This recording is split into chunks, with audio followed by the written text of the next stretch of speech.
are you? Good morning, good morning. I hope you are having a good day. I hope you've had a good week so far. I'll tell you what. This morning in my house has been crazy. 6 shades of crazy. Okay? Nothing has gone right. I watched one of my friends who you heard on the intro of the video, which was Miss Brianna Tarr and Sierra. Oh, that's not her married name. I forgot. I was going to look up what is her married name. Oh, it is not coming to me. I'm so sorry. Miss Brianna in Sierra Vista, Arizona. I think I got that part right.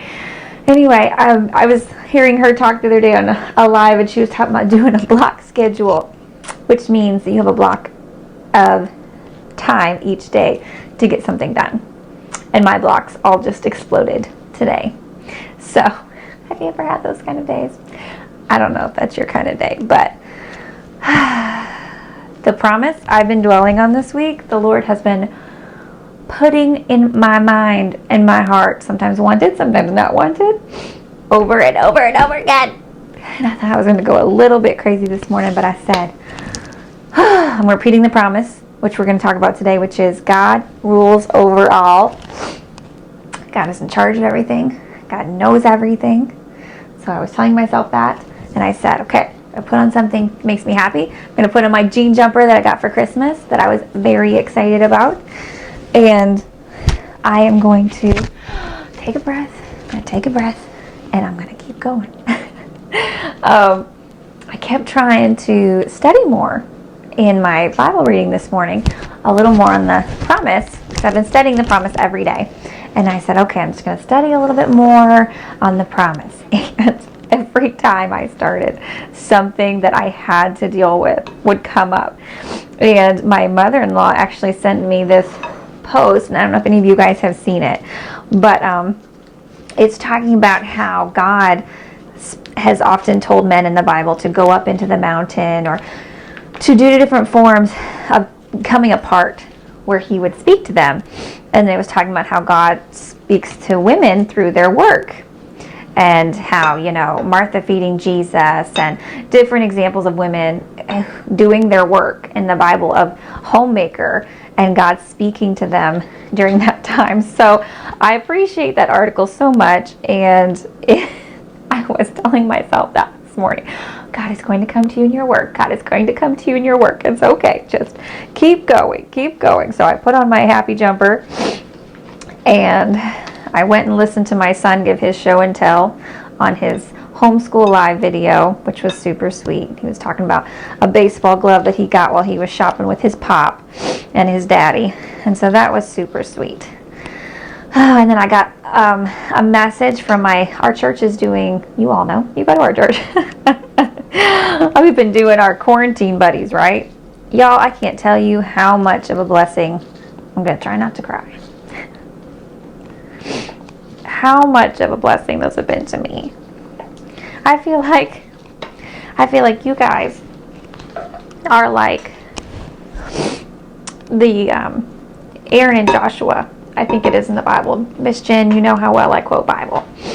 But just holding up the arms of Moses in that story where God said if you keep your arms up, then there'll be light for the battle. And I feel like we have different programs that we've started, Quarantine Buddies being one, to be an encouragement to you. But it has been such an encouragement to me. And I appreciate you guys so much. And one of the young ladies in our church who's my quarantine buddy, I have 2 right now. And she has been just so faithful to text me every morning. And the Lord has just used her so much to give me the verse I needed for that day. And it was right after I'd gotten so frustrated. I hadn't gotten dressed. I'll tell you, I just finished my makeup before I got on this video. Just nothing was going right.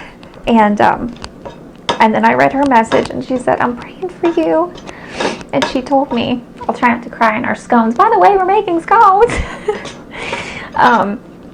She said, I'm praying for you, and this is a big prayer request that just got answered that you've been helping me pray for. And that just helped me so much to kind of just refocus and calm down. And remember, God is ruler over all. And that is what we're going to be talking about throughout the day today. That beautiful, beautiful promise. And my friend told me, we need to see what you're doing. So I backed up a bit, tweaked everything, and so hopefully you can see what we're doing while we're talking too. We're making scones today. I said, let's take a sketch of a step back and not be as difficult as we were last week. So we just took the flour and all the dry ingredients, cut in our butter with our little cutter tool, and then we're going to put in our blueberries, just lightly toss them in the flour, and then we're going to start mixing our wet ingredients, which is just some cream, an egg, and some lemon juice. We're going to be done so fast, okay? This is going to be an easy peasy lemon squeezy. Except for, I need a fork. Let me grab a fork. So anyway, all that being said, we're moving on to our next promise this week, which is God rules over all. God is in charge of everything. And oh my goodness, you guys, God was already using that in my heart and in my just a million times more this week in so many issues, because with all of this COVID junk, brand new bottle of lemon juice, all this COVID junk, we've been talking about how easy it is to think, y'all, I don't really measure. I don't know if you're noticing that.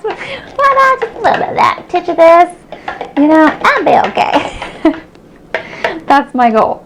So anyway, it's so easy to feel like, the government this and people that, and jobs this and my employer that, and just, life can feel like it's falling apart and nothing's happening the way it should. And why isn't it? And it's been so amazingly powerful for me to step back and say, God is ruler over all. He knows everything. He sees everything. He can control everything. In His time, He will make everything right and everything exactly how it's supposed to be.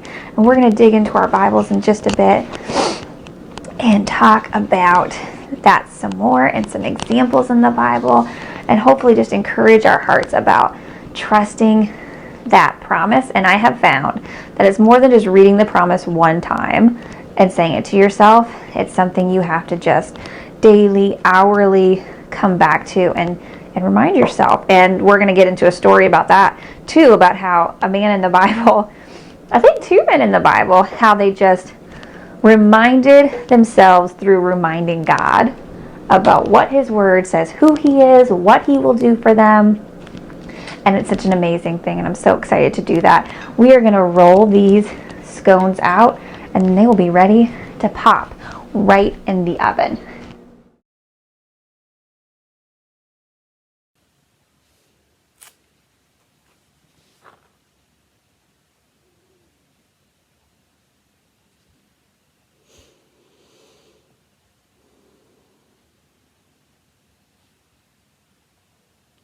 Hey ladies, good morning. Okay, here we go. I will let you know that I did wait until this morning, right before the video, to take a couple bites. But here she is. I'll tell you what, it may tell you how many pounds you're gonna gain when you pick it up, and it feels like it weighs like 5 pounds. But it was very good. It turned out good, and it was a lot less stress than what happened last week with all of our redos. It is very yummy. Do you guys like scones? Are you a scone fan? I haven't made them in years, but I was telling my husband the things that I was thinking about, and he said, I want those. So we decided to go for those this morning. Sarah, I'm sorry we did not make the stromboli. I did think about it, but then I didn't want to eat stromboli in the morning. So maybe sometime we'll dig into that. But Lindsay, I would love for you to come and get one. Please, y'all, if you come to my door, I will give you one. I promise. So, okay, getting into our promise today, which is, okay, Sarah, I will post the recipe in the comments. I will definitely do that. It was so easy. You guys saw, I did almost everything on the screen except for putting together the flour and the couple of dry ingredients. So this one was easy peasy. So I will definitely post that. So our promise today is God reigns over all. God is in control of everything. And as I told you, I've been just chewing on this and reading about it and studying about it. And I finally understand my husband because he tells me all the time, there's just so much there. I can't get through it. I can't get through it in a short amount of time. I can't get, whether it's 20 minutes or an hour, he says, I can't get through it. And I'm like, come on, whatever, you can do it. And I was doing pretty good. And then this morning, the Lord just, hey, Bethany, thanks for joining, sister. You too, what, Jen? Says me too. You don't understand my husband? I don't know. Oh, maybe you're saying you want the recipe. Okay. And so this morning I was doing pretty good. I had everything where I thought it was going, and the Lord just dumped my husband. He's commenting that I finally understand him. So the Lord just dumped all this more in my lap, and I'm like, I definitely cannot get through all this in 1 week. So this may be 2 parts, okay? Taking a page from my husband's book, okay? 2 parts, okay? God reigns over all, and there's just so much, but we're going to start in Psalms 29 just to kind of kick us off. And I'm just going to read through it because it's just talking about God's greatness and how he's ruling over all, he's king over all, he owns everything. So let's just get us started, okay? Psalms 29, give unto the Lord, O ye mighty, give unto the Lord glory and strength. Give unto the Lord glory due unto his name. Worship the Lord in the beauty of holiness. The voice of the Lord is upon the waters. The God of glory thundereth. The Lord is upon many waters. The voice of the Lord is powerful. The voice of the Lord is full of majesty. The voice of the Lord breaketh the cedars. Yea, the Lord breaketh the cedars of Lebanon. He maketh them also to skip like a calf. Lebanon and Syrian like a young unicorn. The voice of the Lord, unicorn, tell your children that. My daughter loved finding out there was a unicorn in the Bible. The voice of the Lord divideth the flames of fire. The voice of the Lord shaketh the wilderness. The Lord shaketh the wilderness of Kadesh. The voice of the Lord maketh the hinds to calf, and discovereth the forest. And in his temple doth everyone speak of his glory. The Lord sitteth upon the flood. Yea, the Lord sitteth king forever. The Lord will give strength unto his people. The Lord will bless his people with peace. Okay, so just talking about how God is king over all. He controls everything. He tells us there's so many different situations that he is in charge of. Talking about animals giving birth. He's talking about everything. He is in control of everything. He is king over everything. And that is so powerful and so important for me to remember right now when it feels like you don't know who's in control. You definitely don't feel like you're in control. And maybe you don't know what to do in that situation. It is so important to remember who is king over everything.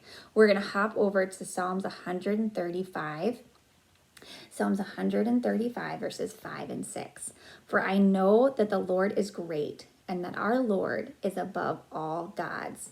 Whatsoever the Lord pleased, that did he in heaven and in earth and in the seas and all deep places. So again, he's in charge of everything. He's mighty, he's powerful, he's wonderful, and he does what he pleaseth. Not what we pleaseth. Is that I don't think that's grammatically correct. But not what we want, not what we think is right, but what he pleaseth. What pleases him, okay? And that is a great segue into the story that we're going to talk about today, about someone who struggled with understanding how he was doing what pleased him and it didn't please him. How God was doing what pleased God and it wasn't pleasing the man.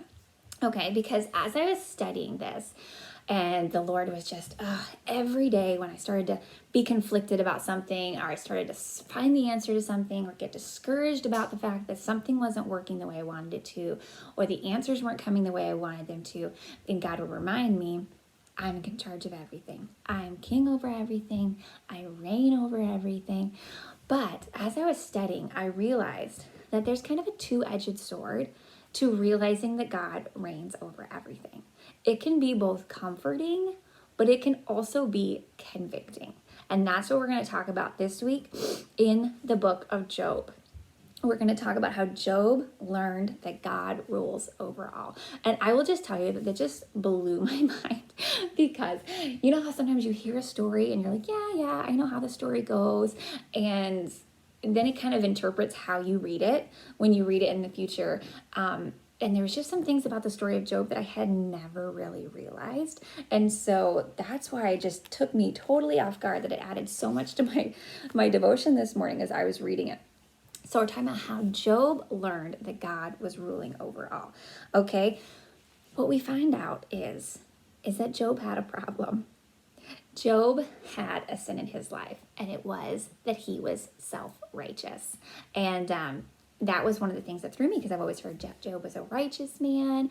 Job was upright. He was sinless, and he was. And the fact that he was not committing any physical sins in his life. He was doing right, but in his heart, he was lifted up with pride. And we're going to talk about that in some scriptures here. So we know the story of Job. I'll just briefly zip through it for anyone who hasn't heard it. So Job was a really good man, a righteous man, a rich man. And the devil had said, I want to go after somebody. And God said, you can go after my servant Job. He is a righteous man. So all of his children die, and all of his wealth is taken away. And so he is just miserable. His wife tells him to curse God and die. Okay, guys, we're not going to take a lesson from her. That is not what your husband wants to hear. Okay, so he is in the pit of despair. Okay, and then come along 3 friends, and they go on for chapters going back and forth. I just did not even remember how much they go back and forth. And I'd always heard that these 3 friends were just jerks, right? Job was a perfectly good man. He had no problems. And these friends were just jerks. And, I think, and as I studied, I found there is some truth to that. They were very, hi, Sergio. They were very accusatory. They did not always say the right thing as a friend, but there were times where they did say the right thing. And there was some things wrong with Job that he needed to listen to. We're going to look in Job 32, verse 2. We're going to see real quick how he was prideful. Okay, so one of the 3 friends was called Elihu. I think that's semi-accurate, okay? I don't know pronunciation.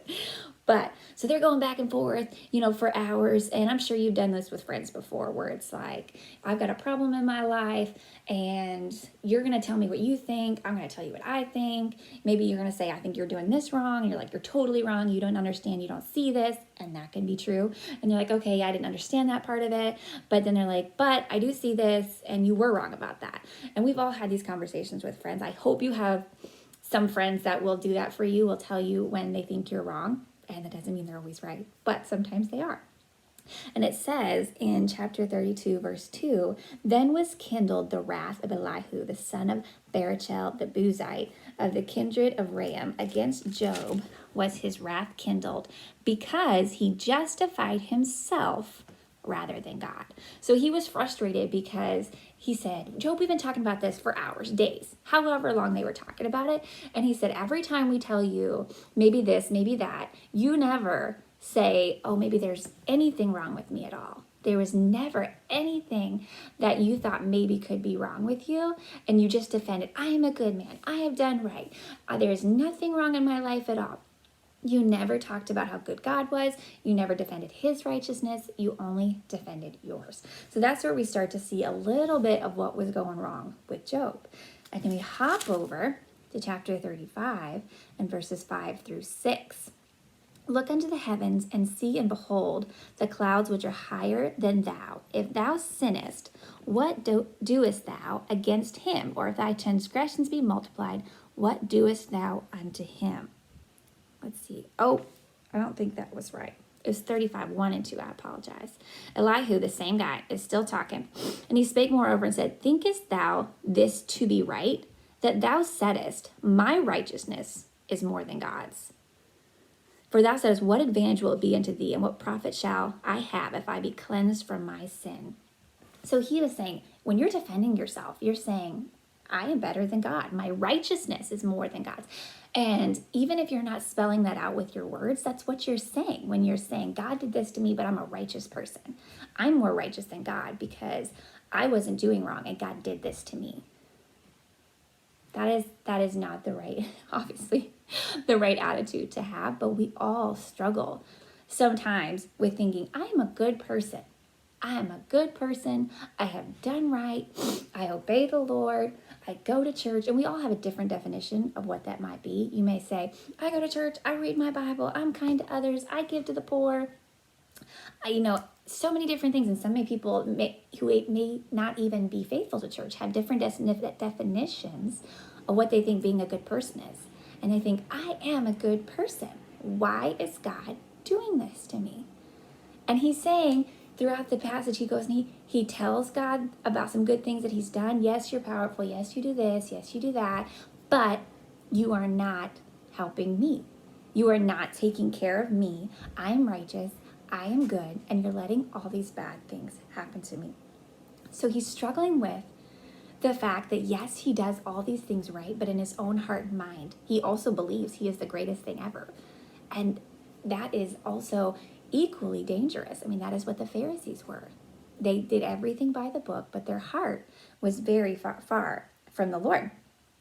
And then it says in Psalms 33, verses 8 through 12, it says, surely thou hast spoken in mine hearing, and I have heard the voice of thy words saying, okay, this is still Elihu, and he's saying, Job, I heard you say this. I am clean, without transgression. I am innocent. Neither is there any iniquity. Is there iniquity in me? Behold, he findeth occasion against me. He counteth me for his enemy. He putteth my feet in the stocks. He marketh all my paths. Behold, in this thou art not just. I will answer thee that God is greater than man. So he's saying to God, you did me wrong. You did me wrong.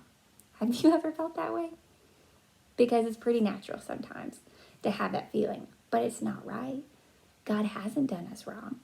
And when we say, basically, God, you've done me wrong, I know how to handle this situation better than you do. I think this is what you should be doing. I think this is how you should be treating me. I think that this is the right path. I think this would make me the most happy. I think this would make me the most successful. This seems fair. In my mind, this is fair. In that moment, we have said, God doesn't rule over all. God doesn't reign over all. He is not the greatest. I know. I know what I should do. I know what this path should be. I know what God should do in this situation. And even though we can't take God's rule away, we can't take his greatness away, we're trying to. In our own mind, we've stopped believing that he is the greatest and that he has the power to take care of it. And the problem with that is, one of the problems is that when we take that away, we also take away the hope. The hope that God knows, the hope that he has a bigger plan, the hope that he knows what is right and he has control over everything and can fix it in his time. We take that hope away by beginning to rule and reign in our own power. And so that was Job's problem. He thought he knew everything. He thought he was perfect. He didn't deserve anything ever in his life to go wrong because he had done exactly what God told him to do. And that's not how God works. He doesn't promise that if we do everything right, that no problems will come, because that's not his will. That's not how he rules. And so now we're going to see how God came to talk to Job, and he starts to learn God reigns over all. In Job, let's see, 38. This one kind of cracks me up, okay? It says, the Lord answered Job out of a whirlwind. So whirlwind came and the voice of God came. This is verse 1, 38 verse 1. Who is this that darkeneth counsel by words without knowledge? So he's saying, who gives counsel here and has no idea what they're talking about? They don't have the knowledge they need to give counsel. He's talking to Job. What are you doing giving counsel to me? You don't know. Gird up now thy loins like a man, for I will demand of thee an answer. Thou me, where wast thou when I laid the foundations of the earth? Declare if thou hast understanding. So he just said, I don't know what you be thinking, but you are so far from right. He said, where were you when I created the world? Were you there? Do you know how it worked? That would be pretty humbling. And he just totally laid him flat. And he goes through the entire chapter, I think 2, and just tells him how big of a God he is, how many things he's done in the past, what things he rules over, what things he takes care of, what things he controls. And he says, how dare you give me counsel? How dare you tell me if I'm right or wrong in this situation? Wow. And you know what? That's the convicting part, is that God has to tell us that sometimes. And how, we should know that, right? We should see that, but we don't. And he's like, hey, listen up. I'm the one in charge here. There's a professor we had in college that he taught us that he always told his children when they were getting too big for their britches. He said, you're the baby, I'm the daddy. Not the other way around. And that is what he was saying to Job. You're the baby, I'm the daddy. You need to listen up and you need to remember. And he says in 41:11, he's still going on 2 chapters later, he's still giving him the business. And he said, whatsoever is under the whole heaven is mine. It's all mine, Job. It's not yours. You don't get to decide what to do with it. You don't get to decide how it goes. I get to do that. And I do it because I know what is right. Oh my goodness. Amazing. So he's dealing with Job's sin that no one else could see. Because even when his friends were picking at him and telling what was wrong, he kept saying, show me. Go ahead. Pick it out. Tell me what I did. And they couldn't do it. They couldn't find the fault that only God could see. And you know what? Good friends are helpful, but they can't see your heart. They don't know what the real problem is. And they may know, yeah, there's a problem here. I maybe don't know what it is, but there is a problem here. And God knew what that problem was, and he told him. And so in chapter 42, he has been humbled. He's like, okay, how could you not, after 3 chapters of God just telling you the business, he says in verse number 2, I know that thou canst do everything, and that no thought can be withholden from thee. He says, okay, I see it. I see it. I see that you're in charge. In verse 5, he says, I have heard thee by the hearing of the ear, but now mine eye seeth. Have you had that moment before where it's like, God, I've heard you're good. I've heard you're powerful. I've heard you control over all.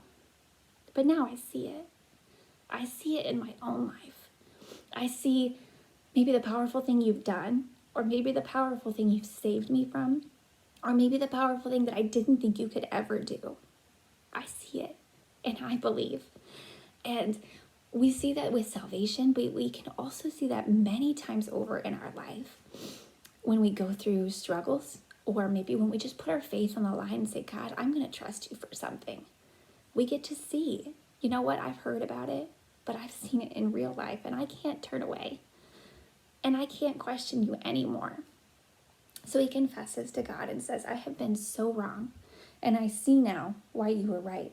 So now he's been humbled, and because he's been humbled, God now deals with his friends. And it says in verse 7, he turns to his friends and says, and you were wrong too, and you did wrong, and now I want you to bring a gift to Job, and Job is going to pray for you. So he straightens out his friends. And that's also encouraging, because there's times where we have conflict with others, and we're like, God, you need to fix them. I am righteous. I have not done anything wrong in this situation. And we always feel that way so many times. But you know what? God did not straighten them out until he straightened out Job.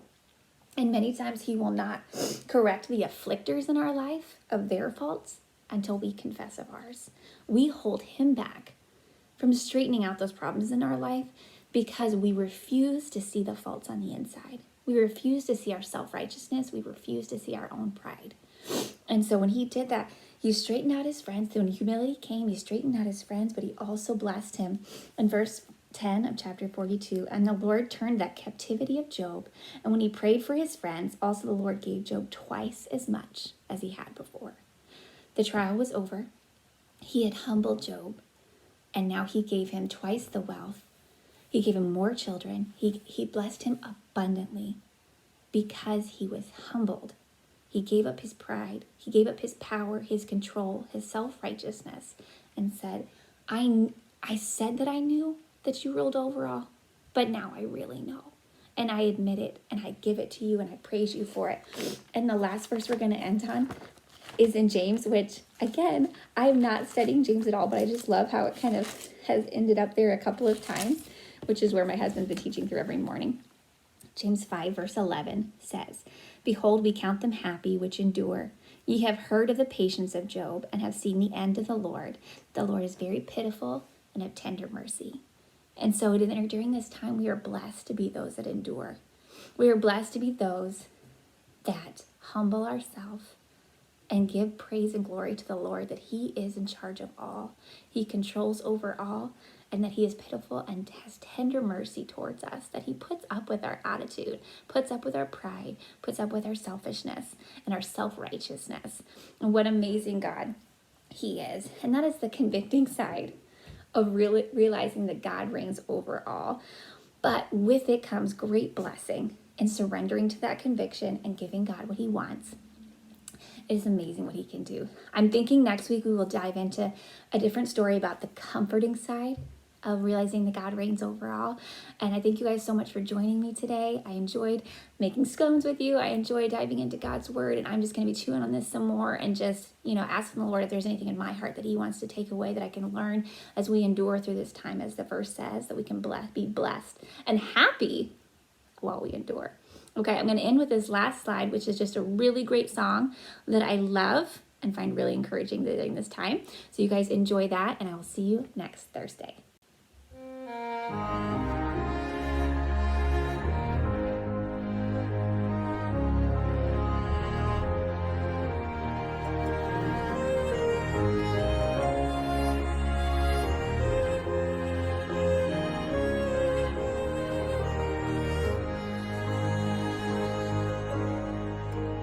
Every power on earth and in heaven is a shadow in his light. No authority, law, or government challenges his sovereign might. His reign and rule have no boundary. All that is his hands have wrought. Nothing ever can, nothing ever will overcome the Lord our God.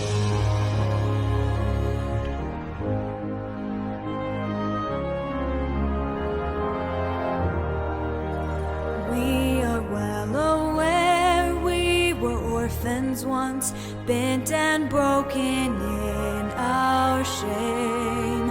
Then he sought us out and adopted us. Now we bear his royal name. Every sin or crime we have ever done is no match for Jesus' blood. Nothing ever can, nothing ever will overcome the Lord our God.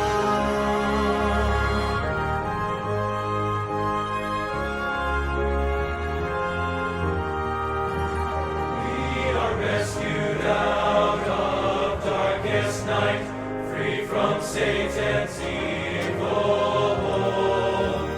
And the kingdom of our Savior's light is our soul's eternal home.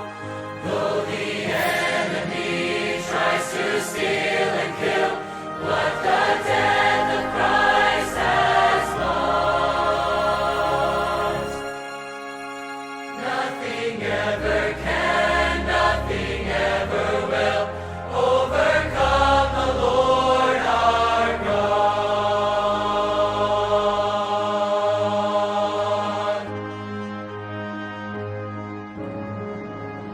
Our God is victorious.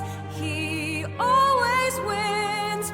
He always wins in love. He reigns over us. He always wins. He always wins. Our God is victorious. He always wins. He always wins in love. He reigns over us. He always wins. He always wins. Our God is victorious. He always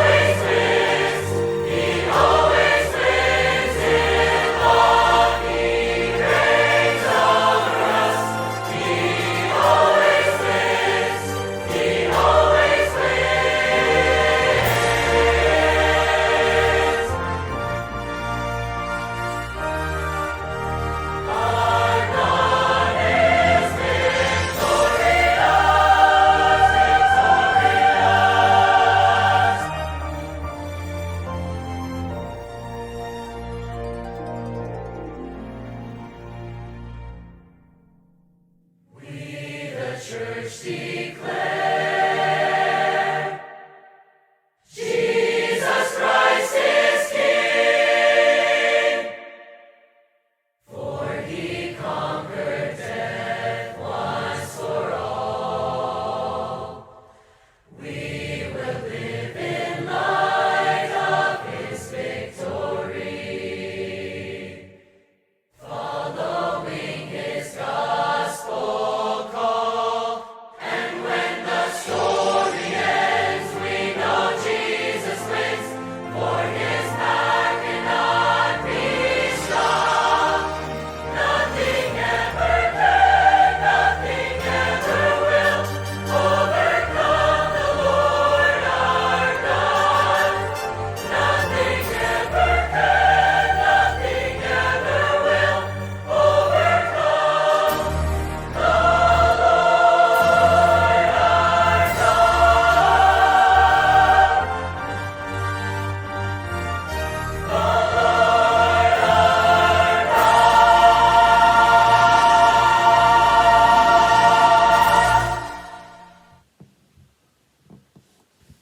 Hey ladies, I'm sure most of you are gone, but I just wanted to hop on real quick and say a word of prayer with you. If there's any of you left, I just feel like I wanted to give the Lord some praise and pray for you guys, okay? Dear Heavenly Father, I thank you so much for this time with ladies from our church and ladies from around the world, Lord, that just join in to be encouraged by your word, Lord. And I thank you that your word will always do that for us. I thank you, Lord, for this song where it talks about you never being overcome, Lord. I thank you so much for that, Lord. I thank you for your power. I praise you, Lord, for just how you control everything. The devil can't stop you, Lord. And situations in our life can't stop you, Lord, if we trust you and follow you. I pray that you'll help us, Lord, to rid our hearts of pride and just trust you. Bring every sin in our heart to you, to not block any of those sins from you convicting us from them, Lord. And I pray that you'll just help us to humble ourselves and give those to you, that you might have victory in our life and give us the things that you long to give us, Lord. I pray to be with each lady today. I pray that you'll just empower them in their homes, Lord, to walk for you and to endure with a happy spirit. In your I pray.